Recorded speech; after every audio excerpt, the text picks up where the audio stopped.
안녕하십니까. 기능의학으로 환자를 치료하는 의사 닥터덕입니다. 오늘 여러분과 함께 나눌 내용은요, 코로나 백신 접종이 지금 한창 진행 중이죠. 그로 인해 생기는 여러 가지 문제점들이 지금도 나오고 있는데, 역시 지금도 저의 의견은 변함이 없고, 제가 1년 전에 올렸던 영상을 한번 보시면은 재밌을 거예요. 지금 일어나고 있는 그 모든 일에 대해서 제가 예측하듯이 말씀을 드린 게 있는데 그대로 지금 이루어지고 있거든요. 어쩔 수 없이 백신에 대한 효과는 입증된 것이 없었고 연구 단계에서 증명돼서 나온 게 아니라 급하니까 일단 실시를 해서 접종하고 있다 보니까 효과는 떨어지고 부작용은 많은 백신이 돼가고 있는 거죠. 근데 그럼에도 불구하고 지금 국가에서는 계속 접종을 밀어붙이고 있는 과정인 거고요. 무튼 간에 일단 하게 됐을 때 생기는 여러 가지 문제점들 때문에 이제 병원을 가시게 되는데 여러 가지 부작용들이 있는데 그 중에서도 이제 오늘 같은 이제 댓글을 다신 분들은 알레르기 반응이 생기신 거예요. 두드러기가 막 일어나고 그게 과거에는 없었는지는 모르겠지만 검사를 하시면은 이제 그게 원래는 없던 알러지 반응인데 이제 이 접종 후에 생긴 문제인지 아니면 갖고 있는 알러지 소인이 있는 과정에서 이게 좀 더 악화된 것인지 뭐 이런 거는 구별을 좀 해야 되겠지만 이분 같은 경우는 이제 그런 두드러기 반응이 심해지니까 불편해서 병원을 갔더니 당연히 항히스타민제하고 스테로이드 쓰겠죠. 단기간 쓰는 건 상관이 없고 쓰셔야 됩니다. 썼을 때 효과가 있어야 되는데 그게 효과가 좀 떨어지고 별로 효과가 없다고 느껴지시다 보니까 이제 공부를 하시다가 기능의학병원을 찾으셨어요. 기능의학병원에 갔는데 거기서는 혈액 검사하고 함께 NK세포 검사를 하셨더라고요. 무튼 간에 검사를 하셔서 이게 떨어지다 보니까 이뮨 알파 원주를 처방받아서 주사를 맞았나 봐요. 근데 여기서 이제 문제점이라는 거는 백신 접종 때문에 생기는 알러지 반응이라는 거는 알러지의 과한 반응이라고 이해하시면 돼요. 면역 반응을 스테이블하게 이제 여기 이렇게 정상으로 본다면 이거보다 떨어지게 되면 면역이 떨어지니까 감염에 취약해지고 그 기준이 되는 면역 반응보다 더 높아지거나 하면 과한 반응이 생기죠. 지금 현재 이 환자분의 상태는 과한 면역 반응이거든요.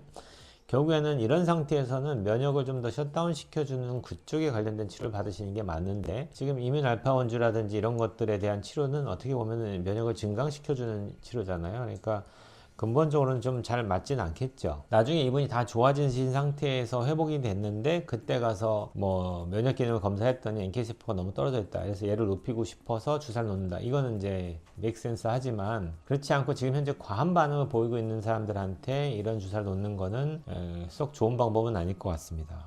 그리고 나서도 효과가 없으니까 척추 부근 눌린 신경을 풀려준다는 신경주사치료 SNEPI가 효과적이라고 권해서 이걸 또 3회를 맞으셨는데 이것도 두드러기 확산되고 그만두고 그리고 나중에는 글루콜린 S 수액이 다소 두드러기가 주춤되는 것 같아 11회 정도 접종해 보니 이것도 또한 두드러기가 확산되어 어떤 치료를 해야 될지 잘 모른다 이러면서 댓글을 다신 거예요.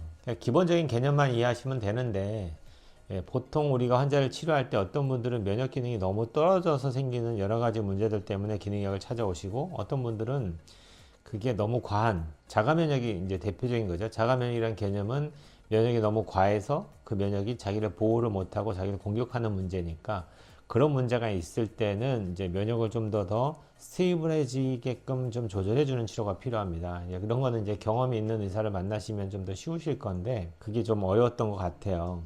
그래서 기능의학 선생님들이 다 아는 게 아니잖아요. 저도 다 아는 게 아니거든요. 솔직한 얘기로 저도 모르는 건 되게 많은데 그래도 이제 치료를 하다 보면은 여러 가지 이제 경험이 쌓이게 되다 보니까 이런 부류의 환자, 저런 부류의 환자를 치료하는 과정에서 이제 쌓인 노하우가 생기겠죠. 어쩔 수 없이 의사는 환자를 통해서 배우는 거니까. 그러니까 어느 한 의사에만 의존하지 마시고요. 그분께 안 됐다면 다른 기능의학자를 찾아보시는 것도 좋은 방법일 것 같아요. 근데 이제 오늘은 이제 이걸 떠나서 한 가지 더 조언을 드리고 싶은 게 있는데 요즘 들어서 뭐 화이자라든지 이런 거 예방접종 하시고 나면은 제일 큰 부작용이라고 하면은 심근염이라고 해서 심장이 두꺼워지거나 펑션이 떨어지는 거잖아요. 심장 펑션이 떨어지니까 이게 폐에도 영향을 줘서 호흡곤란까지도 오게 되는데 이런 환자들한테 저라면 꼭 추천하는 영양제가 있어서 그걸 오늘 말씀드리려고 영상을 찍습니다. 보편적으로 제가 예전에 이제 올렸던 영상 보시면은 예방접종 시 준비사항이라고 제가 올렸잖아요. 그 영상 보시면은 이제 준비물 중에서 어떤 게 있냐면은 이제 캐로레프라고 하는 소염 진통제와 아르기닌이 섞여 있는 그 약물이 있었는데 그 약물을 먹었을 때 어떤 것 때문에 좀 더 부작용이 생기는 걸 억제할 수 있냐 이거를 제가 올렸었잖아요. 근데 오늘은 이제 그거하고 결부해서 최대한도로 안 생기게 하기 위한 노력을 하셨을 때인데 그럼에도 불구하고 생겼다고 가정한다면은, 저라면은 빨리 될 수 있으면 기능의학 병원을 찾아오셔서 빨리 수액 치료가 제일 중요합니다. 수액 치료를 빨리 하셔서 아까 얘기했던 과하게 증가되어 있는 면역 시스템을 좀 더 이렇게 스테이블라이즈하게 낮춰주는 기능이 필요하거든요. 그 노력을 기능의학자하고 같이 열심히 받으시면서 집에서 따로 먹을 수 있는 영양 보조제 중에서 제가 추천하는 걸 하나를 올릴 거예요. 그 이유도 같이 말씀드릴 겁니다. 제가 추천하는 영양제의 이름은 미유아르입니다. 미유아르 같은 경우에 들어있는 성분을 보시면은 아르기닌이 한 4000mg 이상 들어있고요. L-글루타민이 들어있고, 그 다음에 L-카르니틴이 들어있고요. 그 다음에 BCAA가 들어있어요. 여기서 이제 주된 걸 먼저 말씀드린 BCAA인데, BCAA는 브랜치드 체인 아미노 액시드의 약자를 따서 BCAA라고 합니다. 브랜치드 체인 아미노 액시드는 이런 식으로 이제 분자 구조가 돼 있을 거고요. 잘 보시면 비슷한 군들이 있죠, 그죠? 얘네들 같은 경우에는 필수 아미노산입니다. 그럼 필수 아미노산과 비필수 아미노산의 차이를 말씀드리면은, 필수 아미노산은 내 몸에서 합성을 할 수가 없으니까 무조건 바깥에서 외부에서 넣어줘야 되는 아미노산을 얘기합니다. 비필수 아미노산 같은 경우는 체내에서 합성이 가능한 거예요. 그래서 그렇게까지 부족해질 일이 없겠죠. 합성하면 되니까. 예를 들어서 비타민C 같은 경우를 우리가 강조하는 이유는, 비타민C는 체내에서 합성을 못해요. 사람은. 동물들 중에는 합성하는 동물들이 많이 있는데 사람은 못하기 때문에 어쩔 수 없이 부족해지니까, 그래서 비타민C를 열심히 먹으라고 얘기하는 거죠. 비슷한 얘기로 아미노산 같은 경우에도, 필수 아미노산 같은 경우에는 혹시라도 내가 제대로 된 섭취를 못하게 되면, 결핍하게 되면 위험하기 때문에 잘 챙겨 드시는 게 중요한데, 우리가 먹는 식단에 대부분 다 들어있긴 합니다. 근데 그럼에도 불구하고 우리가 어떤 부작용이 생겨서 많이 문제가 될 때는 더 요구량이 증가될 거라는 생각을 좀 해보셔야 됩니다. 그래서 BCAA가 하는 기능을 좀 이해하시면은, 그러면 좀 더 쉽게 이걸 왜 먹어야 되는지 이해가 되실 거예요. 첫 번째 그 기능은 근육의 재생에 영향을 줍니다. 말 그대로 BCAA는 모든 근육이죠. 근육이 갖고 있는 그 모든 근육의 35%에서 40% 가까이의 원료가 바로 BCAA가 차지하는 거예요. 브랜치드 체인 아미노 액시드가, 그게 근육을 이루고 있는 모든 근육 세포의 성분의 거의 35% 이상을 차지하니까 많은 부분을 차지하게 되죠. 그리고 얘가 근육을 사용할 때 쓰는 원료로도 사용하게 돼요. 그러니까 근육이 펑션을 해야 되는데, 기능을 해야 될 때 사용하는 원료가 필요한데, 그게 단순히 탄수화물, 지방이 아니라 BCAA라는 그 아미노산이 그 원료로 쓰이게 되는 거예요. 그러니까 심장에 문제가 생기고 로딩이 걸리면은 그 원료를 많이 넣어준다는 게 이론적으로는 너무 좋은 얘기잖아요.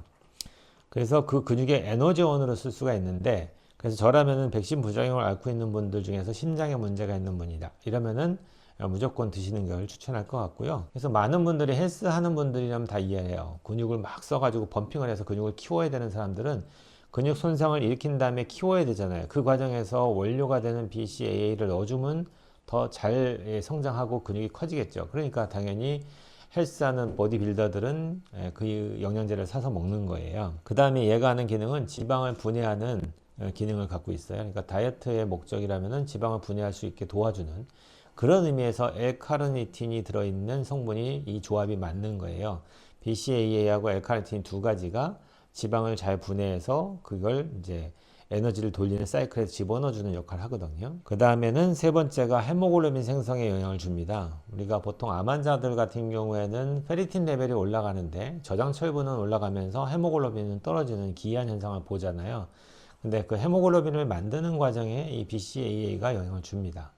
그런 의미에서도 사용할 수 있고요. 그 다음에 림프구인데, 백혈구 중에서 림프구의 성장이라든지 또는 증식, 그러니까 림프구를 좀 더 많이 만들고 잘 기능을 할 수 있게 도와주는 그 일을 할 때도 BCAA가 그 영향을 줍니다. 아르기닌이 4000mg 이상이 들어있는 고용량이 들어가거든요. 미유알에는. 이 아르기닌이 하는 기능이 되게 좋은 기능이 많잖아요. 지난번에 제가 올렸듯이. 첫 번째는 나이트릭 옥사이드라고 해서 얘를 만들어내서 혈관을 확장시켜주는 역할을 해요. 혈관이 확장된다는 얘기는 말 그대로 순환을 좋게 만드는 거예요. 혈관이 확장되는데 도로가 넓어진다는 얘기니까 통행이 원활하게 될 거 아니에요. 그죠? 그런 의미도 있고, 또 이 아르기닌이 하는 기능이 그로스 호르몬, 성장 호르몬을 촉진시켜줘요. 그러니까 성장기에 있는 아이들한테 아르기닌을 투여해 주는 게 그로스 호르몬을 직접적으로 투여하는 것보다는 못하긴 하겠지만 그래도 그거 비슷한 효과를 나타냅니다. 그래서 잘 성장이 좀 안 되거나 키가 너무 적다 이런 아이들이 있다면은 이런 아르기닌을 고용량을 투여하는 것들이 크게 나쁘지 않은 선택입니다. 그 다음에 백혈구 검사를 하면은 많은 분들이, 어떤 분들은 이제 백혈구 자체가 WBC 카운트가 너무 떨어진 분이 있어요. 그런 분들이 뭐 3000 이하로 떨어진 분들도 많은데, 그 중에서 호중구 뉴트로필 카운트가 떨어진 분들 같은 경우에는 이 아르기닌이 들어가서 뉴트로필 카운트를 좀 올려주는 역할을 해요.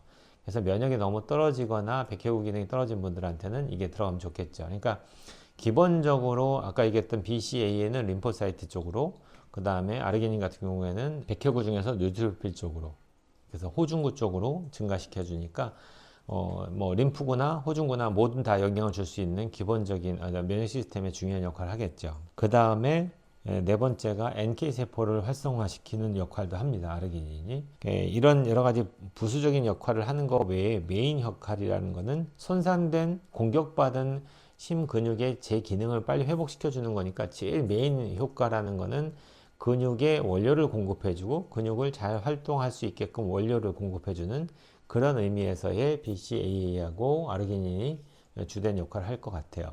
그래서 이것과 함께 같이 조합되어 있는, 지금 이제 이 모든 게 조합되어 있는 영양제인 미유아르 같은 경우가 저라면은 많이 추천하는 영양제고요. 저 원내에도 지금 백신 접종 후 부작용 때문에 여러분들이 와서 치료받는데 대부분 다 한 10회 정도 전후로 다 좋아지거든요. 네, 그런 분들한테 제가 제일 먼저 추천하는 영양제가 아르기닌입니다. 그래서 이거는 투여하시면 좋은데, 저는 부작용이 전혀 없고 멀쩡한데도 불구하고 이 조합이 너무 마음에 들기 때문에 저는 지금 거의 한 6개월에서 1년 가까이 매일 먹고 있는 중이에요. 미와르를. 여러분들도 혹시라도 50대가 넘어가는 남성 같은 경우에도 여러 가지 다 조합을 볼 때 이것만한 조합은 없는 것 같다는 생각이 들고요. 심장이 안 좋아서 뭐 혈압이 올라간다든지 아니면은 뭐 순환이 잘 안 된다든지 이런 분들한테도 다 해당될 것 같고요. 그러니까 연세 드신 남성분들한테는 뭐 나쁠 게 없죠. 그죠? 그로스 호르몬도 올리고, 저 같은 경우에는 테스토스테론이라고 하는 남성 호르몬도 올라갑니다. 이걸 먹으면은.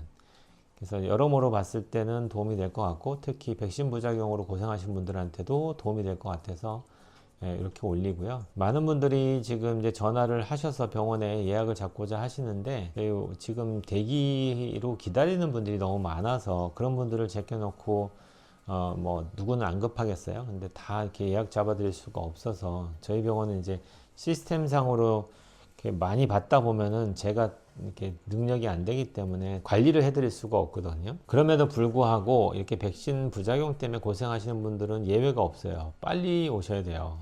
그러니까 저한테 오시지 마시고 하동에 가시면 참사랑 연합의원이라고 있는데, 거기 보시면은 내과의사 사이먼이라고 하는 오 원장님이 계세요. 그분이 이런 백신 부작용에 탁월하게 경험이 많으시니까 급하신 분들은 거기를 빨리 찾아가셔야 돼요. 저희 병원도 오시면 제가 치료는 해드릴 건데, 그런데 전화로 예약하시면 예약을 못 받으실 거예요. 급하시면은 어쩔 수 없으니까 빨리 튀어 오셔야 되고, 가까우시면은. 그게 아니시고 좀 거리상으로 비슷하다 하시면은 저는 하동에 있는 참사랑연합의원을 권할 것 같아요. 일단 주사가 제일 중요합니다. 수액으로 치료하는 게 가장 중요하고, 거기에 도저히 이제 거리상 못 온다 할 때는 제가 말했던 이런 보조제를 비타민C 고용량과 함께 비타민 D 그리고 미유아르 이렇게 해서 꾸준하게 열심히 드시면은 좀 도움이 될 것 같아요. 거기 하나 더 추가한다면 마그네슘까지 추가할 것 같아요. 저라면. 국가에선 지금도 잘못된 방침으로 계속해서 접종을 권하고 효과 없는 백신을 자꾸 권하게 되는데, 조금만 더 참으시다 보면은 노바백스라고 해서 인플루엔자 백신을 만드는 어떤 공정을 가지고서 이제 코로나 바이러스 백신을 만들어서 나온다고 하는데, 그렇게 되면은 아무래도 부작용은 좀 많이 줄 거예요. 효과는 일단 다 제껴놓고요. 효과를 떠나서 저는 접종을 권하는 의사가 아니기 때문에 반대하는 의사인데, 어쩔 수 없이 맞아서 생기는 문제들을 해결해야 된다면은 가능하면은 부작용이 적은 걸 맞으셔야 되니까, 그럼 조금만 기다리시면은 이제 그 노바백스가 나오게 되면은 그거를 맞으시는 거를 추천할 것 같습니다. 오늘은 여기까지 백신 부작용을 어떻게 해결하는지에 대해서 저의 짧은 조언을 드렸고요. 제가 말씀드린 것도 저의 짧은 어떤 견해이고 경험일 뿐이지, 저도 틀릴 수 있다고 저는 생각하거든요. 그래서 여러분들도 좀 더 알아보시고 공부하시면서 혹시라도 제가 틀린 게 있으면은 조언해 주시고, 지적해 주시는 거 찬성합니다. 오늘은 여기까지 공부하겠습니다. 온 국민이 건강해지는 그날까지 닥터덕은 여러분과 함께 합니다.